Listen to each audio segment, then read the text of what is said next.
moment agréable dans la présence de notre Seigneur, dans la présence familiale. Amen. Parce que chaque jour, notre Père vit en nous. Et il arrive des jours où on a une réunion de famille, comme c'est dimanche matin comme ça. C'est une réunion de famille où on vient, on se retrouve et on parle du papa, notre papa. On se rappelle les bons souvenirs, on se rappelle ce qu'il fait là à l'instant. Et quand on retourne, on voit le cœur, les poumons gonflés d'une ère de bonheur, de joie et de grâce. Amen. Amen. N'est-ce pas que c'est vrai? Amen. C'est vrai, non? Amen. Acclame le Seigneur.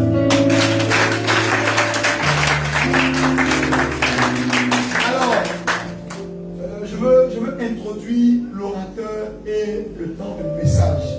Et je veux appuyer en 30 secondes, une minute maximum, sur une réflexion, une méditation que j'ai faite au cours de la semaine pendant mon séjour à Grand Laou. Je lisais le livre de Jean et j'ai attardé mes regards sur quelques versets. Et je vais les partager pour introduire l'orateur et le temps de message. C'est Jésus qui va dans la ville de Béthanie parce que son ami Lazare est mort.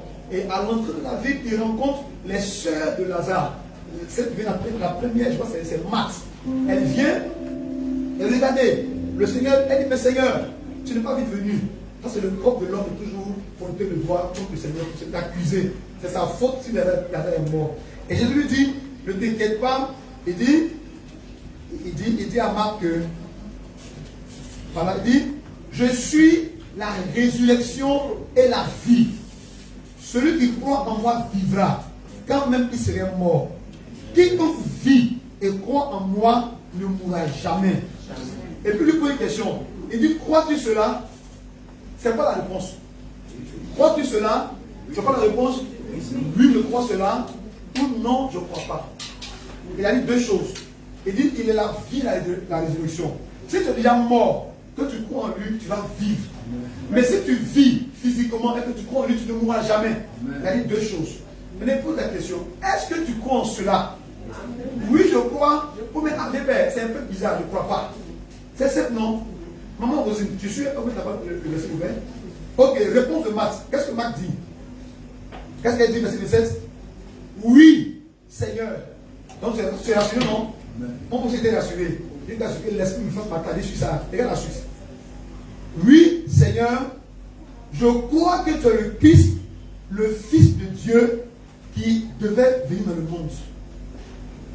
Oui, Seigneur, je t'ai rassuré, mais regarde la suite de la réponse. Je crois que tu es le Fils de Dieu qui devait venir dans le monde. Papa, est-ce qu'elle a répondu à la question? Non. Elle n'a pas répondu. Pourquoi elle n'a pas répondu? Simplement, pourquoi elle n'a pas répondu? Elle ne croyait pas. Tu veux une preuve? Allons au verset 39. Jésus dit, ôtez la pierre. Marthe, la sœur du mort, lui dit, Seigneur, ils sont déjà. Est-ce qu'elle croyait? Donc elle a esquivé la question. C'était trop fort pour elle. C'est pas réaliste. C'est pas vraisemblable. Elle a cru à autre chose. Et c'est comme ça le problème de la chrétienté. Il y a des vérités qui sont simples, essentielles et importantes. Mais c'est tellement lourd pour nous, on esquive. On préfère diluer pour voir autre chose. Et ce matin, je veux te dire une chose, s'il te plaît. Dieu a oint son serviteur. Il va donner un message. Fais attention de quoi en chaque phrase qui sera prononcée. Même si ça te semble lourd, invraisemblable, demande au Saint-Esprit de rendre ça digeste pour toi. Afin que tu mettes foi en ça et que ça puisse changer ta vie. C'est la parole qui change ta vie. Amen. C'est un moment capital. Marc n'a pas cru un mot. Et comme c'est Jésus, et qu'elle implante de lui, bon, c'est quand même. Donc elle a esquivé. Ce matin, il ne faut pas esquiver. Il faut dire oui. Ce matin, il ne faut pas esquiver. Pour la parole de Dieu. Si un verset est lu et qu'il est interprété bien, crois en ça ce matin. Crois en ça. Si tu ne comprends pas, viens après poser des questions. On va expliquer pourquoi on a dit ça. Mais s'il te plaît, ne sois pas incrédule. Crois en la parole de Dieu. Elle seule, a le pouvoir de changer ta vie. C'est un moment très important, ne sois pas distrait. Le sommeil est vaincu. Tu seras les yeux ouverts, la distraction, les pensées vagabondes, tout ça, je les condamne au nom de Jésus. Et tu es disposé, tel que tu es beau, tel que tu es belle là, le Seigneur t'a déjà béni. Acclame le Seigneur pour recevoir ton serviteur, le pasteur a dit le message de Jésus.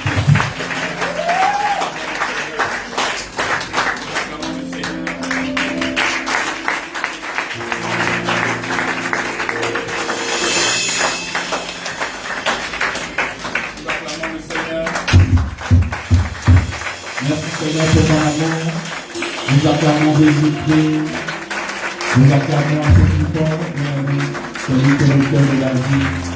Acclame le Seigneur de tout ton cœur, acclame le Dieu du vivant, acclame le Dieu du vivant, avec des cris de gloire.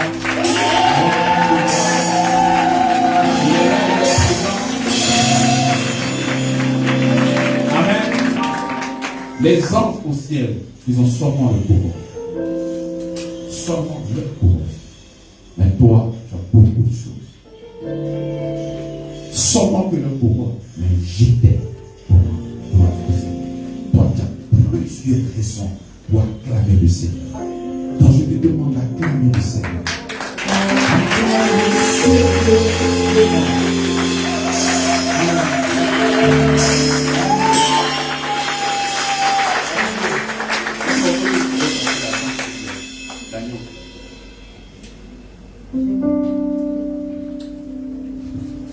Amen.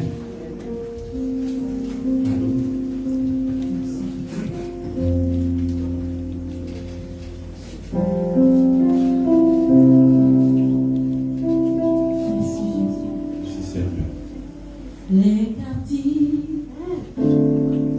sont libérés quand ton nom est invoqué. Les captifs sont libérés quand ton nom est invoqué. Les fidèles nés de nouveau quand ton nom est invoqué. Jésus, digne est l'agneau sacrifié pour le monde. Fils de Dieu de l'âme, tu es saint et élevé. La terre entière louera ton grand nom. Jésus, Jésus, tu es digne et l'agneau sacrifié pour le Fils de Dieu de l'âme, Fils de Dieu de l'âme, tu es saint et élevé. La terre entière louera ton grand nom.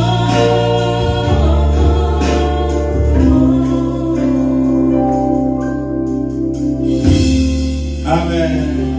Nous acclamons Jésus. Nous acclamons l'agneau sanctifié pour toi. Spécialement pour toi. L'agneau immolé pour toi. Alléluia. Veuillez vous asseoir. Amen. Je suis très content d'être votre prédicateur. C'est une joie pour moi d'être prédicateur des ambassadeurs et des ambassadrices, des personnes remplies de grâce et de bonté. Je suis très honoré de tenir ce micro chaque dimanche comme ce canal-là pour ta maturité spirituelle. J'aimerais saluer notre maman. Voilà, elle est très forte en des surprises. Elle n'avait dit pas. Voilà. Près de une longue distance. je finis de prêcher, je cours comme ça pour aller sur la toile. Parce que je sais qu'elle a décortiqué le message. Et je suis content comme ça. Amen. Il y a un bonheur de savoir que lorsque tu prêches, il y a des personnes qui reçoivent le message. Pas au niveau de l'intelligence, mais au niveau du cœur. Parce qu'au niveau de l'intelligence, tu vas oublier.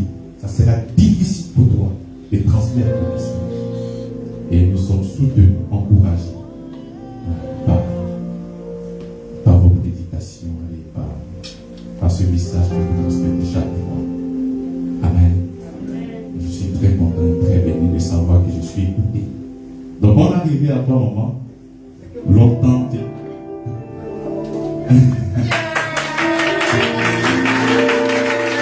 Allez, voir. J'appelle papa, il dit pas comment tu vas, il dit ça va, moi je suis un célibataire, je suis marié, ma femme n'est pas là. Il dit, Dieu. Donc aujourd'hui tu es marié, tu compris. Alors, bonne arrivée. On arrive aussi à Maman Indri. Elle nous a fait un très beau bébé. Un très beau bébé. Un bébé rempli de grâce et de bénédiction. Voilà, on a dit cette année grâce excellente. Donc ce petit-là, c'est une grâce excellente. Amen. Je salue tout le monde au passage. Voilà. Merci pour votre présence. Que Dieu vous bénisse à tous.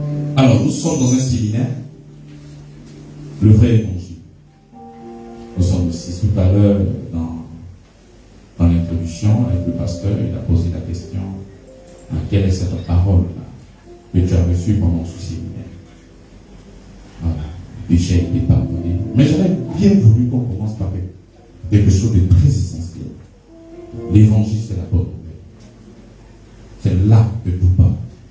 Avant de donner le contenu de ce évangile, il faut d'abord savoir que l'évangile est la bonne nouvelle. Tout ce que tu vas entendre qui n'est pas une bonne nouvelle n'est pas l'évangile. Venez te dire que ton père veut te tuer, que ce soit une vérité ou non, ce n'est pas une bonne nouvelle. Venez dire que tu es un pécheur, un faux type. C'est une vérité. Mais ce n'est pas la bonne nouvelle. La bonne nouvelle, Jésus-Christ est mort pour toi. La bonne nouvelle, c'est que Dieu veut partager sa nature avec toi. La bonne nouvelle, c'est que la même substance qui est en Dieu découle en toi. La bonne nouvelle, c'est que Dieu partage sa gloire avec toi. Et c'est ça la bonne nouvelle. Toute autre nouvelle n'est pas l'évangile. L'évangile, ce n'est pas la démonstration du diable. L'évangile, ce n'est pas tuer les gens. L'évangile, ce n'est pas massacrer l'aîné. L'évangile concerne une seule personne. Et la personne de Jésus. Voici l'évangile. Et c'est comme ça que chaque dimanche, aujourd'hui nous sommes au 6e dimanche, et nous sommes en train de parler du vrai évangile. Amen. J'aimerais que ces paroles-là pénètrent dans ton cœur. Pas au niveau de la tête, mais au niveau du cœur. Ton cœur t'a été donné pour ça, pour que tu puisses croire en l'évangile. Amen. Et c'est pour ça que le dimanche dernier, nous avons présenté la vie éternelle. Et nous avons dit que Jésus, il est venu pour effacer nos péchés. Nous sommes d'accord. Nous avons pris le livre de Jean chapitre 3, le verset 16. Car Dieu a tant aimé le monde qu'il a donné son Fils unique, afin que quiconque croit ne périsse point, mais qu'il ait la vie éternelle. Et nous avons pris ce texte pour montrer à l'humanité tout entière que celui qui a péché ira à l'enfer. Et c'est vrai. Mais s'arrêter dans cette compréhension, ça a moins pris ce que le Seigneur est venu faire. Il n'est pas venu que pardonner tes péchés, mais il est venu te donner la vie éternelle. C'est ça le but. Le but de Jésus, ce ne sont pas tes péchés. C'était que tu puisses avoir la nature de Dieu. Mais quand il vient et qu'il y a un problème du péché, il va résoudre d'abord le problème du péché et de communiquer cette vie éternelle. Lorsque nous sommes en train de parler de la vie éternelle, nous sommes en train de parler de la vie de Dieu. La Bible parle de tous ont péché et sont privés de la gloire de Dieu. Donc le désir de Dieu dans ta vie, c'était que tu puisses avoir la gloire de Dieu. Dieu veut partager sa gloire avec toi. Dieu veut que toi et lui vous puissiez avoir la même nature. Voilà pourquoi la Bible déclare qu'il nous a créé à son image et à sa ressemblance. Il voulait s'investir véritablement pour toi. Même nature entre toi et lui. Et c'est ça son but dans ta vie. La même nature, même image, pas de différence, pareil, identique. Et c'est comme ça que le Seigneur Jésus-Christ dit, tel qu'il est, tel que vous êtes dans ce monde, identique, il n'y a pas de différence. Et c'était ça, pour ne pas dire que c'est ça le but de la vie. Que tu aies la nature de Dieu. Commander le ciel et commander la terre. Toutes ces choses, l'ouvrage de ses mains, c'est toi qui as les diriger. Non pas seulement de la terre, mais aussi le ciel.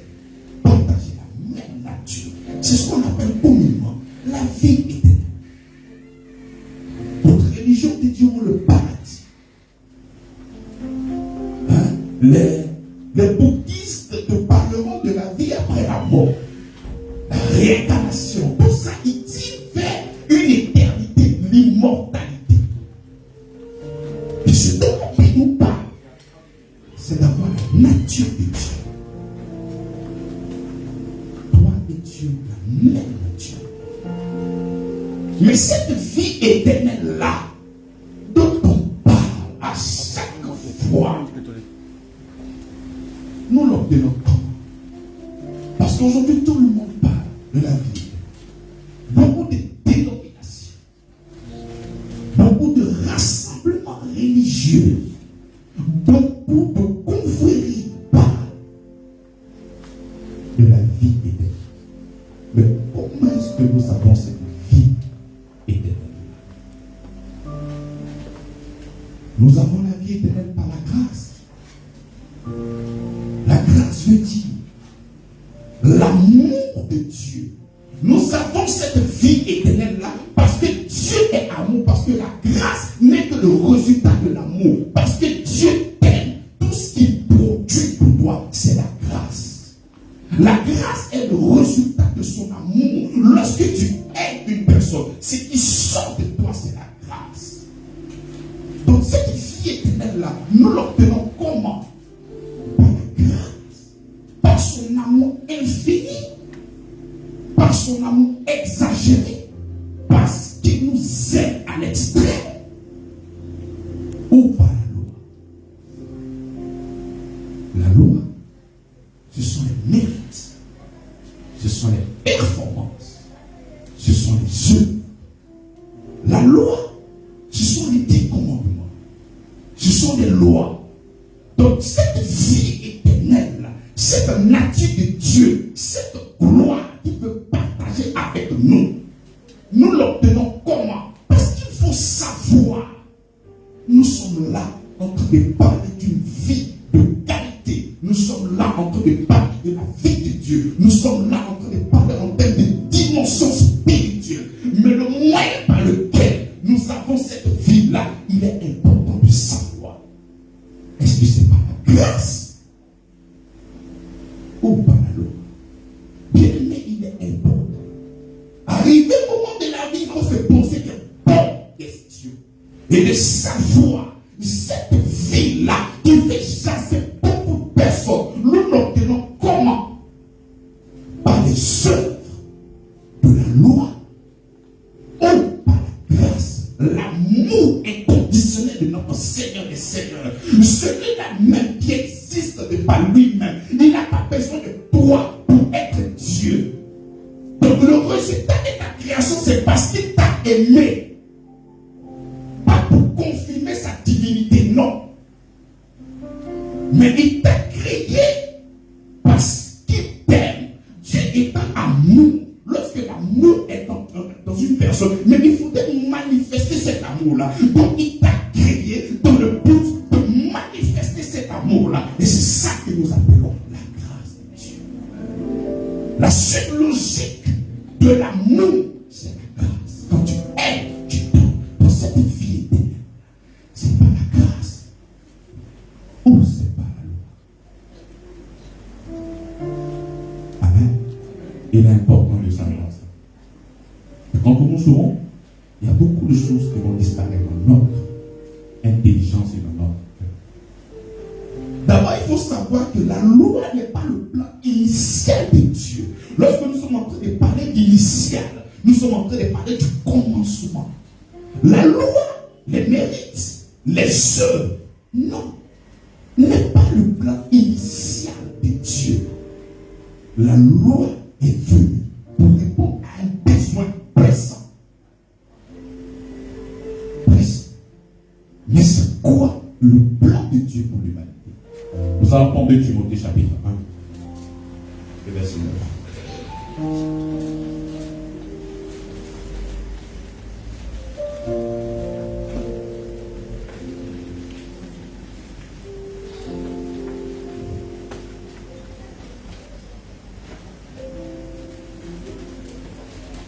Et Timothée chapitre 1.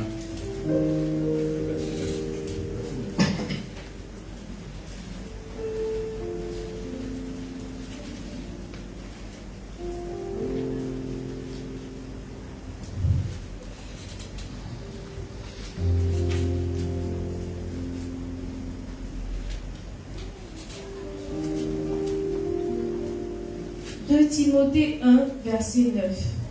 Par la puissance de Dieu qui nous a sauvés et nous a adressé une sainte vocation, non à cause de nos œuvres, mais selon son propre dessein et selon la grâce qui nous a été donnée en Jésus-Christ avant les temps éternels.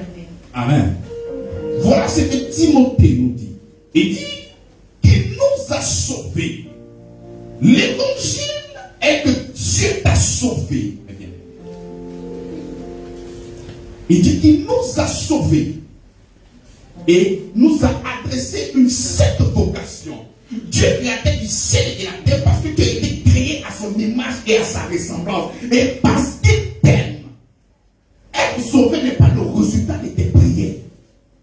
Être sauvé, ce n'est pas le résultat de tes supplications. Ce n'est pas parce que toi tu as demandé à Dieu, Seigneur, je souffre, je suis dans le péché, je suis dans l'amertume, je suis dans le tohu-bohu, viens me sauver. Non, ce n'est pas toi qui as demandé ça, mais ça faisait partie du dessein de l'Éternel parce qu'il t'aimait toi. Il dit, il nous a sauvés. Ce n'est pas une réponse à ta requête, ce n'était pas une réponse à ta demande, mais de son amour. Cette source-là qui donne son amour, pas de toi. Il dit, il nous a sauvés et nous a adressé une sainte vocation. Il dit, il nous a sauvés et il a voulu que toi et lui, vous puissiez avoir la même nature. Lorsque la Bible parle de cette vocation, il est en train de dire, il veut que toi, tu sois son enfant légitime. Une sainte vocation. Donc il nous a sauvés à cause de tes prouesses. Quand tu étais en train de te lamenter, pas lorsque tu étais en train de pleurer, non. La réponse, c'est son amour. Et il t'a dressé une sainte vocation. Je ne veux pas seulement que tu es sauvé, mais je veux que toi tu sois mon enfant. Je ne veux pas seulement que tu es délivré, mais je veux que toi tu sois mon enfant. Et quand Dieu dit qu'il veut que toi tu sois son enfant, il souhaite que toi tu sois aussi son héritier. Il souhaite que toi tu puisses gouverner le ciel et la terre. Il souhaite que tu puisses avoir la même vie qui découle en lui. C'est ce que nous appelons la vie Zoé. Et c'est cette vie-là qui voulait te communiquer ensemble. C'est ça. Il nous a adressé une sainte vocation. Non à cause de nous. Et c'est comme ça que lorsque tu quittes dehors, et en rentrant dans cette église, tu peux venir avec des pensées. Et ces pensées-là doivent s'arrêter dehors. Lorsque tu viens ici, tu dois écouter ce que le Seigneur dit. Il dit non à cause de nos œuvres. Le Seigneur a commencé à disqualifier cette fausse semence qui est dans la tête des gens. C'est-à-dire, avant avant de te placer la vérité de l'évangile, il va commencer par te dire non à cause de tes œuvres. Non, cette vie éternelle-là, ce n'est pas à cause de tes œuvres, non. Cette mauvaise pensée, avant que nous t'apportons cette connaissance vraie, il faudrait que cette fausse pensée-là puisse quitter. Parce que cette pensée-là, si elle ne vient pas de Dieu, c'est qu'elle vient de l'autre côté. Il dit non à cause de nos œuvres. Non à cause de nos œuvres. Ce n'est pas à cause de ce que tu as fait que le Seigneur te sauve, que le Seigneur t'a sauvé. Non, pas à cause de nos œuvres. Mais selon son propre dessein. Il dit selon son propre dessein. Et lorsque nous sommes en train de parler du dessein de Dieu, nous sommes en train de remonter jusqu'au temps éternel, jusqu'à l'éternité, là où il n'y avait encore rien. Le Seigneur nous en parle. Il dit, mais selon son propre dessein, et selon la grâce qui nous a été donnée en Jésus-Christ, avant les temps éternels. Donc le plan initial de Dieu, c'est que tu puisses recevoir la grâce en Jésus-Christ de Nazareth. Et c'est ce qu'il avait arrêté selon son dessein et sa souveraineté. Donc s'il a arrêté ça avant que quoi que ce soit ne soit créé, ce n'est pas maintenant, c'est comme nous l'avons changé pour recevoir cette vie-là par la loi. Non. Le dessein initial de Dieu remonte jusqu'au commencement. Il a prévu pour que cette vie-là, tu puisses la voir en Jésus-Christ depuis le temps éternel. Donc lorsque ces personnes-là se lèvent, non, vous nous prêchez la grâce, mais vous nous prêchez la grâce, mais on va prêcher quoi? Parce que la grâce a commencé depuis le monde de l'émanation, avant que quoi que ce soit ne soit créé. Donc nous sommes en train de prêcher un message éternel. Nous ne sommes pas en train de prêcher un message momentané. Éternel. La grâce tire sa source dans l'éternité. Donc si tu es en train de prêcher la grâce, quand on te dit que toi tu prêches la grâce, mais demande-le, mais toi tu veux que je prêche quoi? Avant que toute chose ne soit créée, le Seigneur a décidé que tu puisses avoir cette vie-là par la grâce en Jésus-Christ de Nazareth. Voici le plan initial de Dieu. La grâce en Jésus-Christ de Nazareth. Il dit, et selon la grâce qui nous a été donnée en Jésus-Christ de Nazareth. Et c'est comme ça que Jean chapitre 1, le verset 18 nous dit, la grâce et la vérité sont venues. C'est une personne qui se déplace. On ne peut pas séparer la personne de Dieu à la personne de la grâce. On ne peut pas séparer la grâce et Jésus. Non, c'est pas possible. Lorsque nous sommes en train de parler de la grâce, nous sommes en train de parler de Jésus. Lorsque nous sommes en train de parler de Jésus, nous sommes en train de parler de la grâce. La grâce concerne une personne. Et la personne de Jésus. Et la grâce nous a été donnée en Jésus-Christ. Hier, il y avait cette grâce dans l'Ancien Testament. Et cette grâce a été sélective. Mais dans le Nouveau Testament, la grâce a été dévoilée. La Bible dit que la loi a été donnée à Moïse. Mais la grâce qui est la vérité est venue par Jésus-Christ de Nazareth. C'est un mouvement venu, c'est qui se déplace et il est venu. Plein de grâce et de vérité. Il était rempli, plein de grâce et de vérité. Non, pasteur, arrête de prêcher la grâce. Il faut prêcher la sanctification. Mais nous sommes sanctifiés par sa grâce. Il n'y a pas de vérité qu'on pourra développer si elle ne peut pas rester dans la grâce. Car la grâce, source du salut, a été manifestée en Jésus. Manifestée. La grâce est la source de toutes choses. La grâce est la source de toutes choses. La grâce répond à l'amour de Dieu. C'est parce que Dieu t'a tellement aimé que ce qui sort, c'est la grâce. Rien que la grâce. Il dit, et qui a été manifesté maintenant, au verset 10.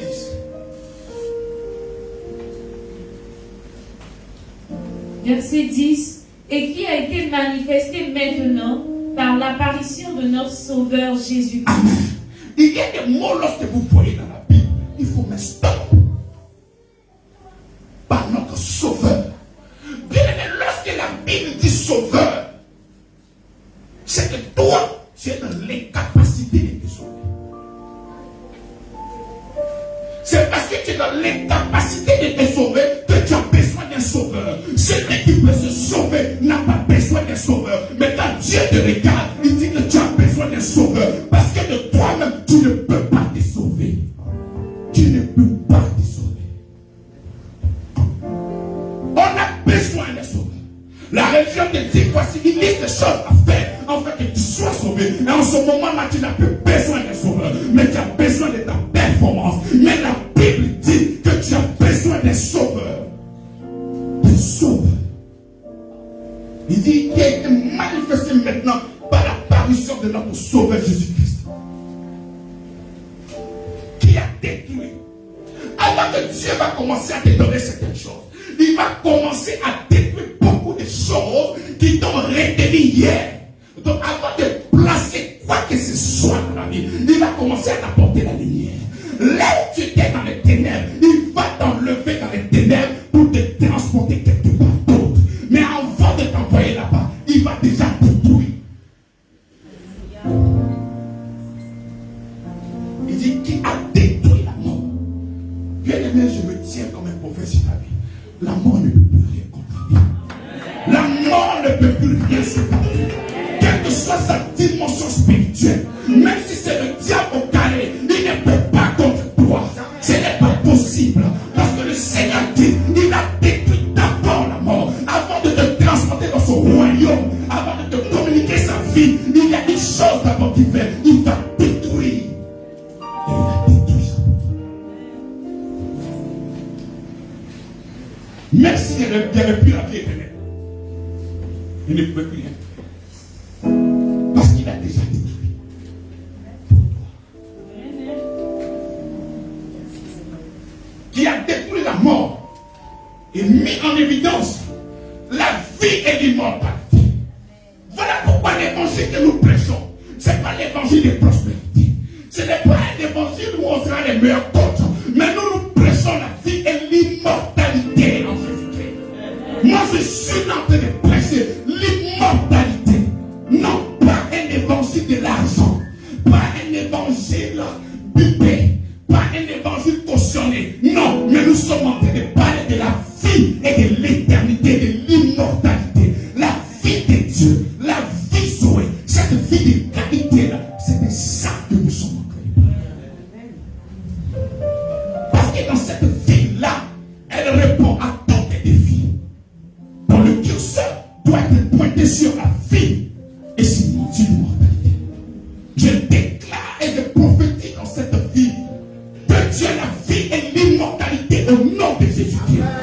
Pour ce qui ressemblait à quelque chose qui était mort, je prophétise la vie et l'immortalité au nom de Jésus. Tu ne seras plus jamais condamné dans ton souffrance. La vie découle en toi au nom de Jésus-Christ. L'immortalité au nom de Jésus-Christ.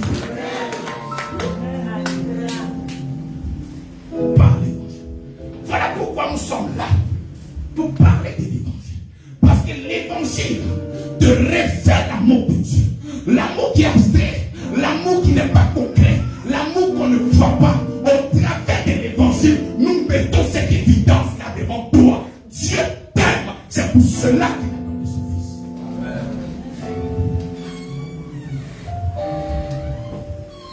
Et mise en évidence la vie et l'immortalité par l'évangile. Amen. Dans cette vie éternelle que nous ne vivons pas tous les jours, c'est par la grâce. Et cet évangile, c'est la vie et l'immortalité. Il est très important de savoir ça. Ce n'est pas que Dieu de son trône là-bas. Il a créé des gens. Et il a dit, mais toi tu te comportes très bien. Mais toi tu es digne de pouvoir avoir la vie. Mais tu es meilleur que les autres. Mais tu es une personne impressionnante. Ah, mais tu es tellement honnête que je vais partager ma vie avec toi. Non. Ce n'est pas vrai. Voilà pourquoi. Quand l'homme va désobéir dans le jardin, quand Adam et Ève vont se rebeller dans le jardin, dans le jardin il y avait cette vie éternelle-là. Dans le jardin il y avait cet évangile-là. Ils devaient se connecter à l'âme de la vie. Mais ils ne sont pas connectés à l'âme de la vie, mais ils se sont rebellés contre Dieu. Et quand ils se sont rebellés contre Dieu, le Seigneur n'a pas mis l'homme sous des exigences, des choses qu'il devait faire en fait d'obtenir la vie éternelle. Non, il n'a pas fait ça. Parce qu'il sait quel est le dessein qu'il a arrêté. Quel est son plan initial. C'est pas la grâce. Et non pas des mérites. Donc il ne doit pas chercher à mettre l'homme sous des exigences. Voici des choses que tu dois faire. Voici des choses. Ce sont des années plus tard, très lointaines. Et avant même que la loi arrive, Dieu va se révéler à une personne du nom d'Abraham. Après que l'homme est péché, Dieu va chercher à chaque fois à rentrer en contact avec l'homme. Pourquoi? Parce que son dessein éternel, qui était de recevoir la vie par la grâce, ne pouvait pas être changé. Donc il va chercher à rentrer en contact avec une personne. Et cette personne-là s'appelle comment? Quand il va rentrer en contact avec Abraham, il va créer une alliance. C'est comme ça que Dieu ne travaille pas dans la vie d'une personne sans alliance. Quand Dieu commence à travailler dans ta vie, il te met dans un cadre qu'on appelle alliance. Et il va contacter une alliance avec Abraham. Et cette alliance-là, ça sera une alliance basée sur des promesses. Pourquoi? Parce que tout ce qu'il disait à Abraham concernait le futur. Voilà pourquoi nous disons que c'était une alliance basée sur des promesses. Nous prenons Galates chapitre 3. Verset 8.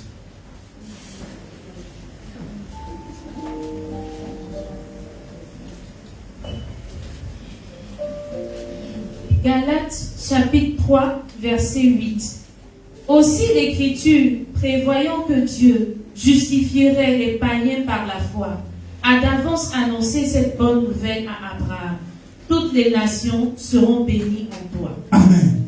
Aussi l'Écriture, prévoyant que Dieu justifierait les païens par quoi? Par quoi? Par quoi? Par la foi. Parce que c'était un projet qui était arrêté depuis longtemps. Donc il cherchait à chaque fois à entrer en contact avec l'humanité pour mettre toujours son plan d'exécution, son plan initial. Et c'est comme ça qu'il va se révéler à Abraham. Abraham qui était qui? Un grand petit génieux son père. Mais il va entrer en contact avec Abraham. Dans quel but? Aussi l'Écriture, prévoyant que Dieu justifierait les païens par la foi, a d'avance annoncé cette bonne nouvelle. Voilà pourquoi nous disons que l'évangile c'est une bonne nouvelle. La première personne qui a reçu cet évangile-là, après que l'homme est péché, c'est Abraham. Le Seigneur est venu lui-même, lui prêcher la bonne nouvelle. Et Abraham a cru, comme tu es en train de croire présentement. Et parce que tu as cru, Dieu va te déclarer juste, et non à cause de tes œuvres, mais selon la foi que tu as.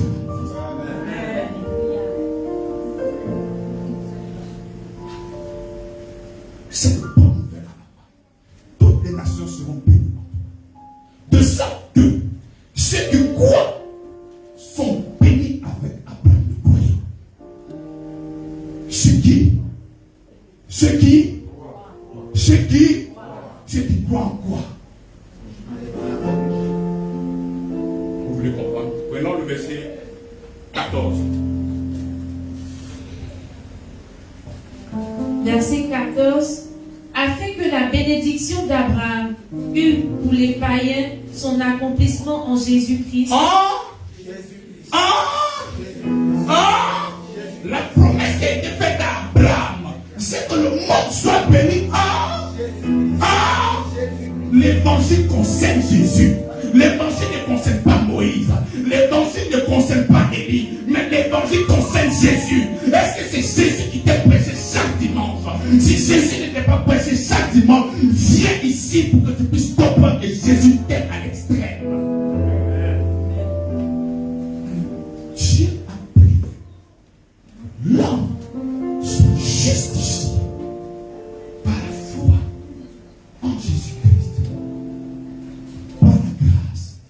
et non pas les yeux. Est-ce que vous comprenez, mes bien-aimés? Le plan éternel de Dieu. Est-ce que vous comprenez que ce n'est pas par tes efforts, ce ne sont pas par tes œuvres, ce n'est pas par quoi que ce soit, mais selon son amour et sa grâce. Depuis que l'homme a péché, l'homme souffre des graves problèmes. C'est que l'homme essaie de connaître Dieu avec lui son cœur. Alors que le cœur de l'homme, la Bible déclare dans le livre d'Ézéchiel, chapitre 6, verset 26, que nous avons un cœur de pierre. Donc l'homme essaie de connaître Dieu avec lui son cœur. Alors que toi, ton cœur est un cœur de loi. L'homme est basé sur un système méritoire. Alors que le cœur de Dieu est conditionné par quoi? Par la grâce. Parce qu'il t'aime. Ce qui sort de toi, c'est la grâce. Mais l'homme n'arrive pas à voir ça.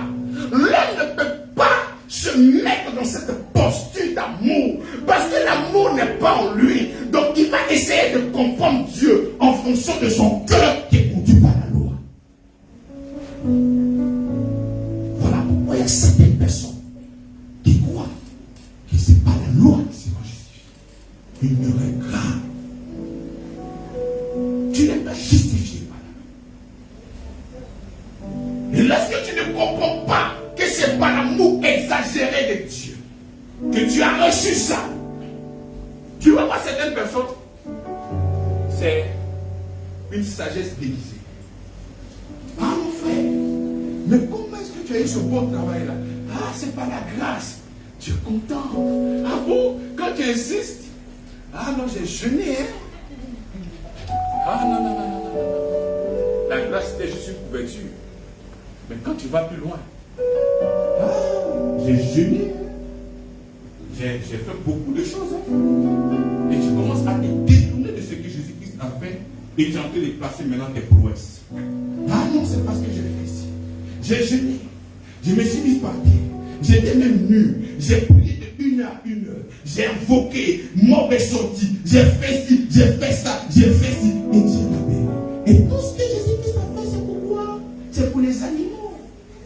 Ça ne te concerne pas. Et c'est comme ça que quand tu n'as pas la dimension de la grâce, de savoir que tout ce qui t'arrive, c'est par la grâce et par l'amour infini de notre Dieu. C'est comme ça que tu vas commencer à taper, à te taguer pour dire que c'est parce que tu as fait ci, c'est parce que tu as fait ça que tu as reçu certaines choses. Non, tu te fourvoies, tu te méprends sur l'amour de Dieu. Mais c'est par la grâce que toutes choses sont données. Et non pas tes efforts, et non pas quoi que ce soit. Dieu, dans son plan initial, n'a pas prévu qu'un homme puisse être béni en fonction de ce qu'il fait, mais de son amour.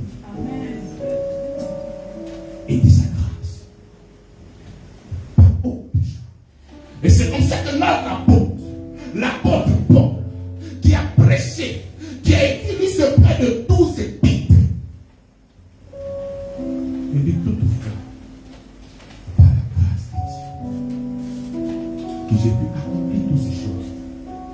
Et non pas par mes efforts, mais par sa grâce. Bien aimé, la grâce tue l'homme. Lorsque tu comprends la grâce, tu ne pourras plus jamais te taper la poitrine, mais tu vas toujours présenter Dieu.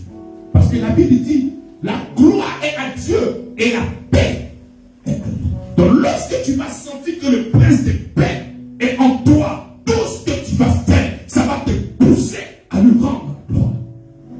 Ça va te pousser à le salmodier. Ça va te pousser à te faire comprendre que c'est lui l'auteur et non pas les efforts. Rien que le Seigneur. Pas toi. Ah mon frère, mais comment est-ce que tu as eu ce gros marché-là? Toi, tu t'amuses, hein? J'ai payé ma dîme. J'ai fait une offrande sacrificielle. J'ai tout donné. Quand Dieu a vu ça, il était obligé de me bénir. J'ai un arnaqueur. J'ai un faux type. Tu penses que Dieu c'est un gagnant? Tu penses que Dieu est venu pour faire kiff-kiff? Il t'a donné par amour. Et là, lorsque tu viens donner à l'église, c'est pour lui dire merci Seigneur parce que c'est toi qui m'as tout donné, donc je viens pour lui dire merci. Mais tu ne viens pas comme un esprit d'anogo. Ah Seigneur, je te donne un peu, je te donne un peu. C'est pas tu fais ma peine. Non, non, non. C'est pas ça. C'est la grâce qui coule et qui continue à couler dans notre vie. Et c'est ça l'évangile. L'évangile n'est pas basé sur un système méritoire. L'évangile est basé sur la grâce de notre Seigneur Jésus-Christ de Nazareth. Hier, nous étions dans une alliance. Et cette alliance, c'était une alliance bilatérale. Mais dans l'alliance dans laquelle tu es, c'est une alliance unilatérale. C'est Dieu seul qui décide. Et il décide par son amour. Par son amour. Et le moyen, c'est la foi. C'est de connaître ce qu'il a fait. Et tu es qualifié pour recevoir toute la bénédiction. Et lorsque tu ne comprendras pas cette vérité spirituelle, bien tu auras du mal. Je soupçonne que dans l'esprit d'une personne, pas seul elle dit quoi. Pas forcément, il y a des gens qui nous suggèrent. La dernière fois, il était malade. Il a gelé 3 jours sa vie. Il y a un sorcier du poulet, il a gelé 3 jours de mort. Mais tu es dans la même mission que le Satan. Si le Satan est venu pour tuer, encore c'est venu pour tuer. Amen. Ah non, non. Mais il y a eu des résultats. Ici, un temps, il y a une personne qui s'appelait Josué. Il était en guerre avec les Gabonites. Et parce qu'il ne voulait pas que le soleil se couche, il dit Seigneur, que le soleil se bloque à Gabaon. Mais aujourd'hui, nous qui avons fait la géographie, nous savons que Josué avait un problème de compréhension. Donc Dieu n'a pas dit mon petit, non, non, non, non. S'il doit bloquer quelque chose, ce n'est pas le soleil, mais c'est la terre. Parce que c'est la terre qui tourne autour de Dieu. Alors comme Josué lui dit, ah Seigneur, bloque le soleil. Alors on ne peut pas bloquer le soleil. Mais Dieu, dans son amour infini, savait de quoi Josué avait besoin en ce moment-là. Il va agir indépendamment de sa connaissance spirituelle. Et c'est comme ça que Dieu t'aime tellement qu'il t'a accordé cette grâce. C'est pas parce que tu as gêné. C'est pas parce que tu es venu faire offrande. Il a fait parce qu'il t'aime, point. Mais si tu crois tellement que c'est parce que tu as gêné, mais il faut gêner le président de la République comme ça. Il faut gêner pour que tous les présidents du monde soient dans ton église. Il faut gêner pour que, voilà, Donald Trump soit ton bon petit du quartier. Gêne pour ça. Est-ce que ton gêne a tes blocs? Gêne pour ça. Et puis on va voir. C'est par la grâce de Dieu. Par la foi en lui. Pas autre chose. Et c'est pour ça qu'actuellement, tu as gelé la fois passée, ça a marché. Tu te dis, cette fois-ci, il doit augmenter la dose. J'ai gelé 1 semaine. Tu finis, ça n'a pas marché. J'ai gelé 2 semaines. Non, non, non, le Seigneur veut que j'ai 1 mois avec lui. J'ai gelé 1 mois. Voilà, j'ai un problème de comment on appelle. Le boulon, maintenant, c'est bon. Là, on sait que c'est Dieu. Tu es mort par ton ignorance. Donc, il est gêné. Mais Dieu a quoi foutre ton bon situation que tu as fait. Il va faire quoi avec ça? C'est par la grâce que nous sommes sauvés. Cette vie que nous sommes en train de parler, c'est par la grâce. Et, mais regardez, il dit Père, glorifie-moi. Jésus finit de faire son travail dans sa prière sacerdotale. Il dit Père, glorifie-moi. Donc si Dieu est en train de glorifier ce que Jésus-Christ a fait, mais toi qui tu es pour ne pas glorifier sa grâce, tu n'es pas capable de glorifier sa grâce. Et toi tu glorifies tes efforts. Non, c'est parce que je suis gentil. J'ai une gentillesse légendaire. C'est pour ça que le Seigneur agit aussi. Ce sont des pipeaux. C'est par la grâce et son amour. Mais nous ne sommes pas en train de dire aux gens ne gênez pas. On ne gêne pas pour obtenir une bénédiction. Parce que tout ce qui est d'une bénédiction, nous l'obtenons en Christ. Mais aujourd'hui, si je veux gêner, je gêne pour passer du temps avec mon Seigneur. Oh Dieu, tu es tellement puissant. Tu es tellement bon. Tu es tellement extraordinaire. Aujourd'hui, je gêne mon activité. Je gêne Facebook. Je gêne Instagram. Je gêne tous ces réseaux qui m'emmènent à m'amuser et à me divertir. Je gêne tout ça. Vous comprenez quand je dis je gêne tout ça? Là, je me libère de tout ça et je passe du temps avec toi uniquement pour te dire que tu es bon et tu es extraordinaire dans ma vie. Mais dans le domaine du recevoir, nous n'avons pas besoin de présenter des efforts, mais nous avons besoin de présenter une personne. Et cette personne-là, c'est Jésus, le Christ. Le Christ, le Ouvre. L'enfant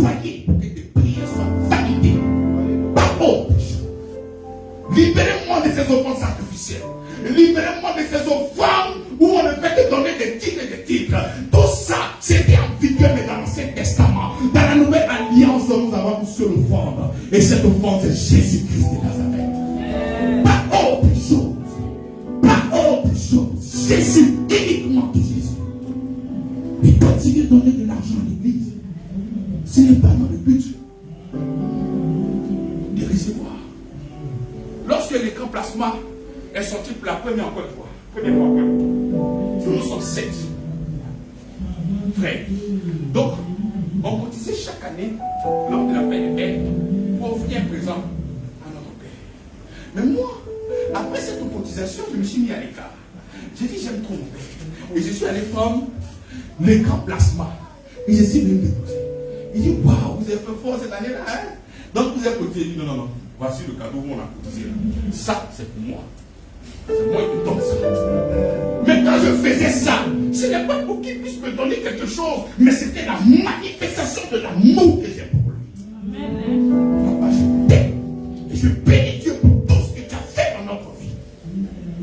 Voilà. Mais ce n'était pas pour obtenir quelque chose de lui, parce qu'il avait déjà manifesté son amour depuis pépé les oies. Et c'est comme ça aujourd'hui, lorsque nous venons aussi à l'église, même si tu as donné tout ton argent, ce n'est pas dans le but de recevoir, mais dans le but de dire, Seigneur, tout ce que j'ai, c'est toi qui me l'as donné. Et je vais te donner pour le Seigneur. Laisse, sans contrainte, un amour pur et vrai. Et c'est comme ça que parmi vous, lorsque vous venez donner l'argent, j'ai fait commencer, ne donne pas, il serait maudit. Et c'est que Dieu s'en va même petit donner. Vous prenez ton argent, tu vas le maquiller ça. Parce que ce n'est pas Dieu. L'amour ne contraint pas. La réponse de l'amour, c'est l'amour. Dieu t'a aimé. Et toi aussi, tu dois l'aimer. Pas de contrainte. Rêve. Amen. Amen. Amen. Amen. On va prendre une parabole pour illustrer toutes ces vérités spirituelles. Parce que les paraboles sont données pour pouvoir illustrer une vérité spirituelle peut-être qui est tellement lourde pour toi. On va essayer d'amoindrir ça par un texte de la Bible. Amen. Nous allons prendre le livre de Luc.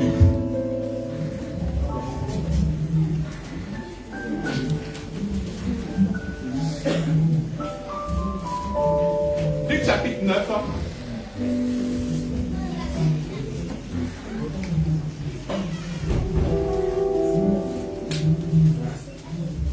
Luc chapitre 9, le verset 9. Luc chapitre 18, le verset 9.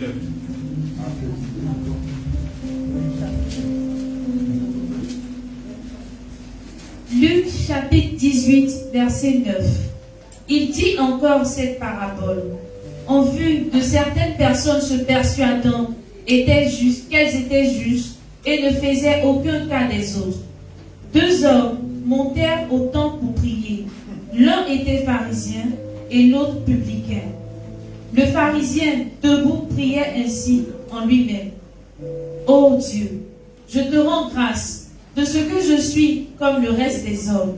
De ce que je ne suis pas comme le reste des hommes, qui sont ravisseurs, injustes, adultères, ou même comme ce publicain. Je jeûne 2 fois la semaine. Je donne la dîme de tous mes revenus.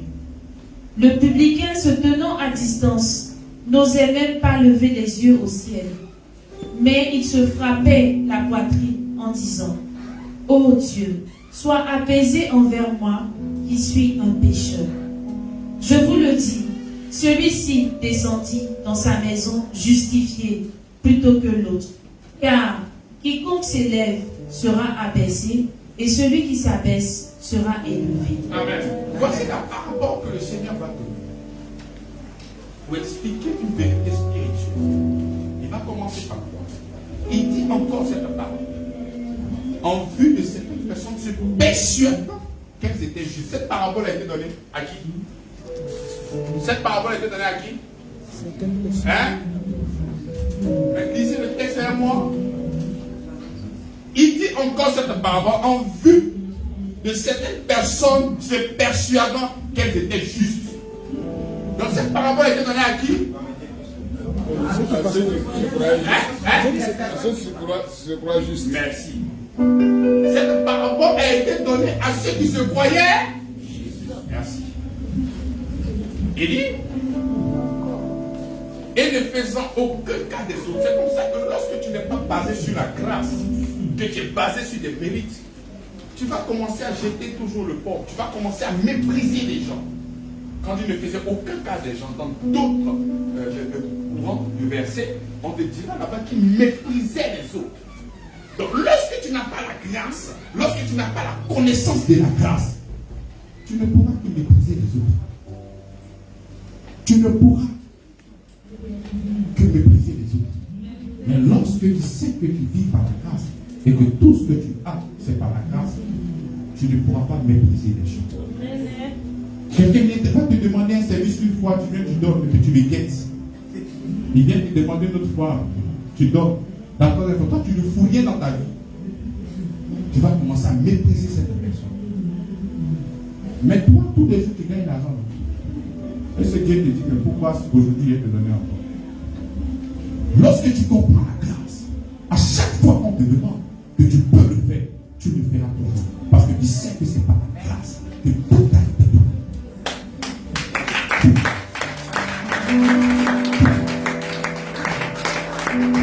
Il dit, deux sont montés au temple pour prier. L'un était pharisien. Un autre était quoi? Publicain. Bon, les pharisiens, vous le connaissez. Mais le publicain. Le publicain. Vous connaissez le publicain, c'est qui? Lorsque Rome devait venir prélever des impôts sur le peuple juif, il devait s'allier à une personne de cette tribu-là. Et c'est cette personne-là qui s'alliait avec les Romains pour venir prélever les impôts sur eux. Et c'est cette personne-là qui appelait les publicains. C'était comme Zachée. C'est-à-dire lui, il doit venir prélever les impôts. Et en plus de ça, il fait business. S'il doit venir prendre peut-être 10 francs, lui, il va penser aussi à lui, il va venir prendre 20 francs ou bien 30 francs. Lui, c'était un teneur. Amen. Donc lui, là, il n'était pas même des juifs, c'était des bandits. Plus loin même, le Seigneur m'a dit, si tu as péché contre un frère, viens, demande-lui pardon. S'il n'accepte pas, va prendre deux frères, viens, tu lui demandes pardon. S'il n'accepte toujours pas, va prendre l'église. Et s'il refuse, il faut le considérer comme un publicain. Ça veut dire que le publicain, là, c'était grave. C'était un faux type. Amen. C'était un faux type. Vous connaissez l'histoire des Zachée? Vous voyez Jésus le Tout-Puissant se met d'un coin parce que si c'est mettait, il allait le frapper. Amen. Donc vous voyez un peu cette personne. Donc on met une personne, le juif, si on va le représenter, il est où? Le pharisien.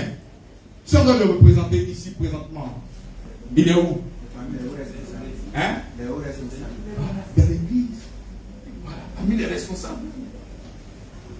Donc on met une personne qui sait Dieu de tout son cœur.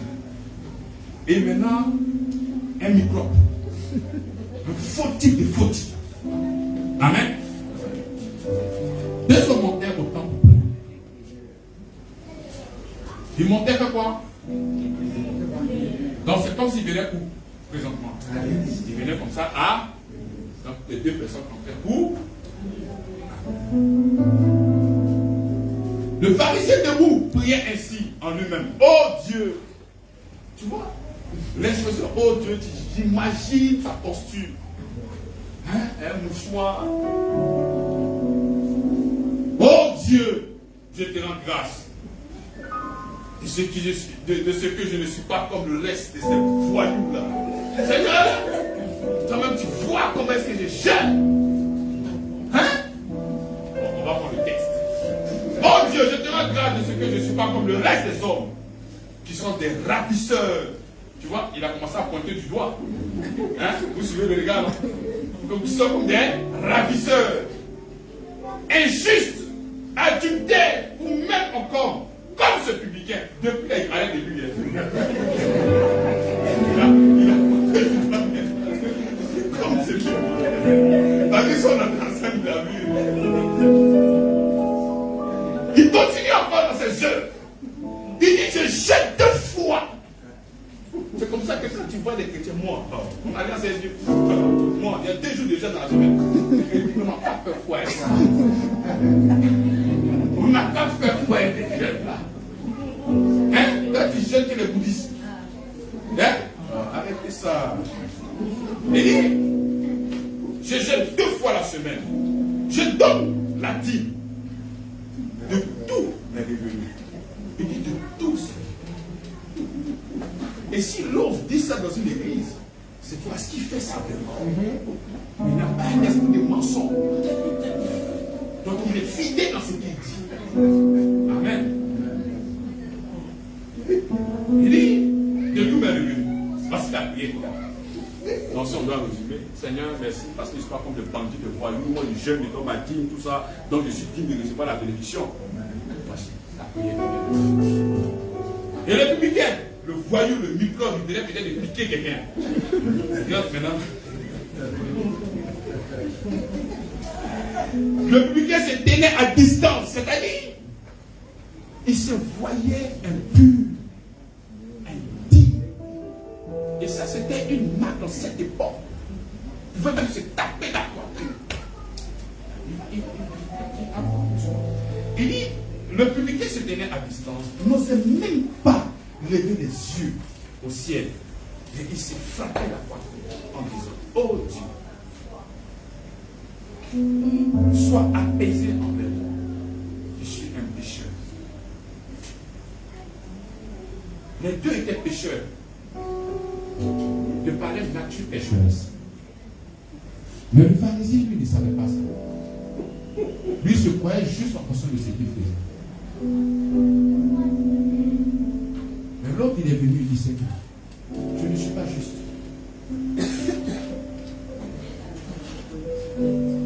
Il dit, je vous le dis, celui-ci descendit dans sa maison justifié. Lorsque tu t'appelles Seigneur, je ne suis pas digne. Le Seigneur te révèle et dit, mon fils, c'est digne. Lorsque tu dis, je suis digne, il met en bas, tu n'es pas digne. Je peux pas dire que je ne suis pas digne. Et le Seigneur va me déclarer digne. Il va me déclarer digne. Et il va me qualifier à être auprès de lui. Afin de gouverner le ciel et la terre. Je vous le dis, celui-ci, dans sa maison, descendu dans sa maison, justifié, plutôt que l'autre. Car quiconque se lèvera, sera abaissé. Voilà pourquoi tu gênes plus que tout le monde. Mais le gars lui vient d'arriver son miracle. Ah! Mais Seigneur, tu sais comment il fait là? J'ai jeûné, quand il paie à l'église, et moi je suis là. Et puis moi je n'ai pas encore eu ça. Ce comédien là, il est venu hier, il a la bénédiction. Ah Seigneur, mais tu n'as pas dit que tu étais de justice. 10 ans toi sur ta vie, décalage. C'est vrai que tu n'as pas bien calé que tu parles comme ça. Et c'est pas la grâce de Dieu. Papa pauvre. Et il y a eu plusieurs illustrations comme ça. Le brigand à la croix. Toute la Bible nous parle de la grâce et non de la loi. Le dimanche prochain, je vais vous expliquer pourquoi la loi. Quel était son objectif. Parce que de la même manière que nous respectons la grâce, c'est comme ça que nous respectons la loi. Mais lorsque tu comprends le sens de la loi, ça sera une belle révélation pour toi. Pourquoi la loi? Mais déjà, il faut savoir que la grâce est le moyen d'obtenir toutes choses. Parce que Dieu t'aime. Dieu ne vient pas te bénir parce que, oui, bon, tu as tellement bien travaillé, je suis fier de toi, tu peux être mon égal. Donc, parce que tu as bien fait ça, je te donne ça. Non. C'est pas la Bible.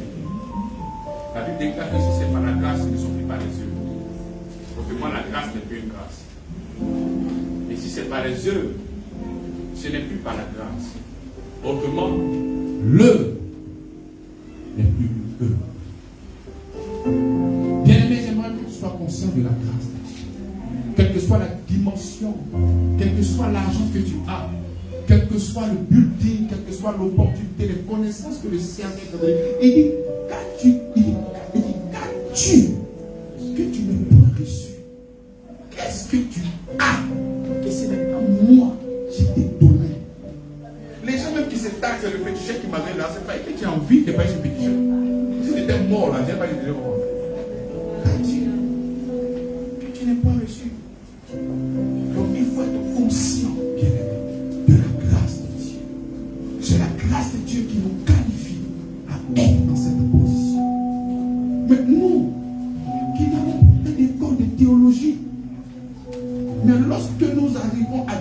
discuté avec des gens qui sont des professeurs en théologie. Il dit d'où devient cette connaissance. Et il va demander à Paul, mon grand frère. Il n'a consulté ni la chair, ni le sang. Mais j'ai été donné par Jésus-Christ. Mon école de théologie, c'est Jésus-Christ. Je n'ai pas appris seulement lire ma Bible. Amen. Amen. Amen. Rien est uniquement par la grâce. Cette vie éternelle-là, si tu as compris ça, je suis rien que par la grâce. Rien que par la grâce. Et Dieu te bénisse.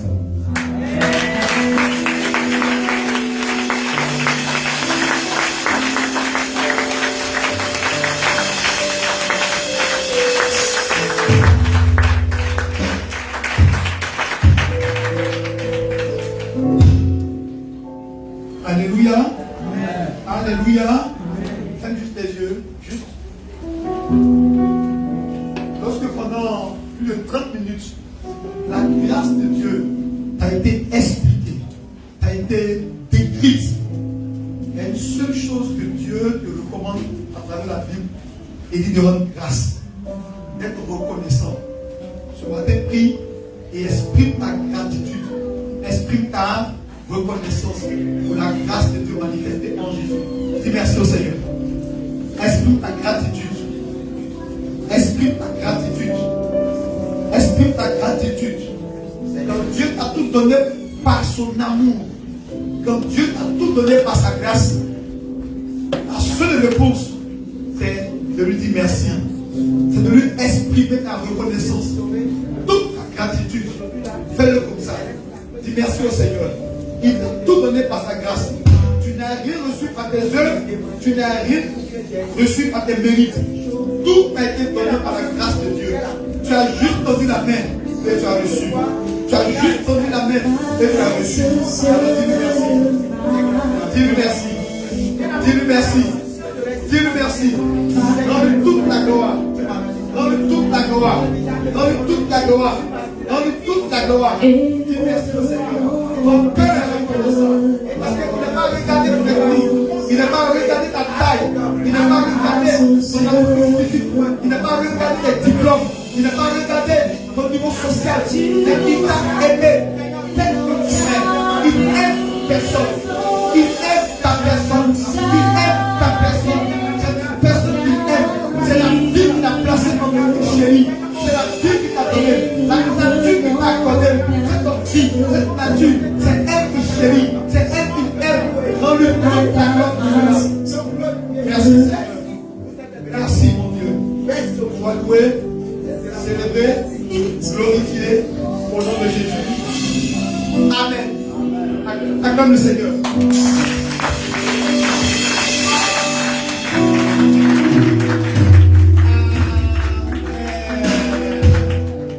Amen. Merci beaucoup au pasteur Ami. Je lisais un auteur qui disait qu'une fois il a pu prêcher, et par la grâce de Dieu, il avait bien prêché. Tel qu'on peut humainement apprécier, n'est-ce pas? Et quelqu'un lui a dit, quand il partait, homme de Dieu, vous avez très bien prêché. Il dit, ne t'inquiète pas, Satan me l'a déjà soufflé à mes jours, avant que je dise la chair. Amen. Satan me l'a déjà dit avant que je dise la chair. Il m'a déjà dit qu'il est bien prêché. Amen. Amen. Amen. Donc, c'est Dieu qui a bien prêché par le canal de son. Ça préserve le serviteur de Dieu de l'orgueil, ça préserve de son chef. C'est Dieu qui a bien prêché par le canal de son serviteur. On peut acclamer le Seigneur pour le Seigneur et son serviteur. Parce qu'il est Dieu qui nous pose pour nous parler. Ils se sont mis ensemble pour ça et ils nous ont parlé sur la paix. Je retiens l'amour de Dieu. Et l'amour de Dieu ne te donne pas des ailes pour aller te foutre de Dieu. Au contraire, ça te donne la force d'aimer Dieu. Amen. C'est de refléter la beauté de Dieu au quartier. Et quand on dit, ah, mais tu es belle, tu es beau, tu dis oui. Le Seigneur est beau et bon à travers moi. Que Dieu soit célébré.